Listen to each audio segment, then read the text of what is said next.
বন্ধুসকল স্বাগতম জনাইছো মোৰ অসমীয়া ইউটিউব চেনেল আসামিজ জিজ্ঞাসালৈ বন্ধুসকল oil and natural gas corporation limited অৰ্থাৎ ONGCত বিভিন্ন পদ খালী হৈছে আৰু ইয়াৰ কাৰণে ৰিক্ৰুটমেণ্ট চলি আছে বন্ধুসকল ইয়াতে নটিফিকেশ্যনত দিয়া হৈছে পোষ্টসমূহৰ বিষয়ে লোকেশ্যনসমূহৰ বিষয়ে তো বন্ধুসকল চাওক ইয়াতে দিয়া আছে প্ৰথমতে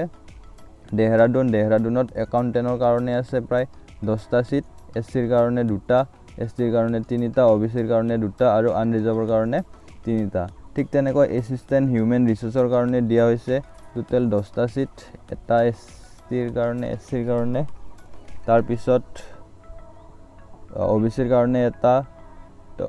আনৰিজাৰ্ভৰ কাৰণে 4টা ঠিক তেনেকৈ কম্পিউটাৰ অপাৰেটৰ এণ্ড প্ৰগ্ৰামিং এসিস্ট্যান্টৰ কাৰণে আছে 10টা ঠিক তেনেকৈ এসসিত আছে 2টা এসটিৰ কাৰণে 3টা ওবিসিৰ কাৰণে এটা আনৰিজাৰ্ভৰ কাৰণে 4টা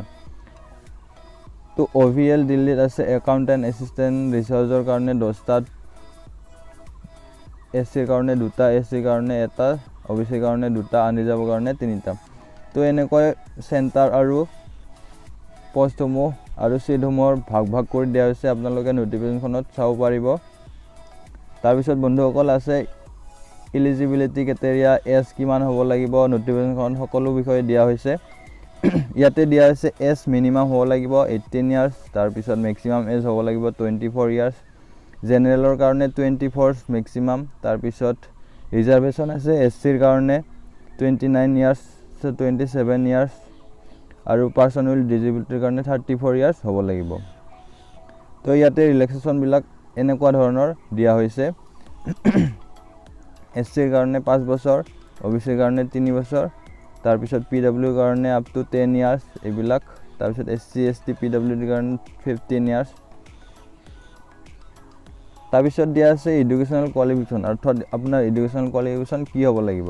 এসিস্ট্যান্টৰ কাৰণে বেচেলাৰ ডিগ্ৰী হ'ব লাগিব গ্ৰেজুৱেচন ইন কমাৰ্চ তাৰ পিছত এসিস্ট্যান্ট হিউম্যান ৰিসোৰ্সৰ কাৰণে বেচেলাৰ ডিগ্ৰী হ'ব লাগিব ইন BA বা BBA ফ্ৰম গভৰ্নমেণ্ট ৰেকগনাইজড ইনষ্টিটিউট অৰ্থাৎ ইউনিভাৰ্চিটিত পৰা কৰিলে হ'ব তাৰ পিছত সেক্ৰেটাৰিয়েল এসিস্ট্যান্টৰ কাৰণে দিয়া আছে কম্পিউটাৰ অপাৰেটৰৰ কাৰণে দিয়া আছে ইলেক্ট্ৰিচিয়ানৰ কাৰণে দিয়া আছে এইবিলাক এডুকেশনাল কোৱালিফিকেশন কি হ'ব লাগিব তো বন্ধুসকল আপোনালোকে এডুকেশন কোৱালিফিকেশনখিনি পঢ়ি চালে হ'ল আৰু তাৰ পিছত এপ্লাই কৰিলে হ'ল তাৰ পিছত ইয়াতে দিয়া আছে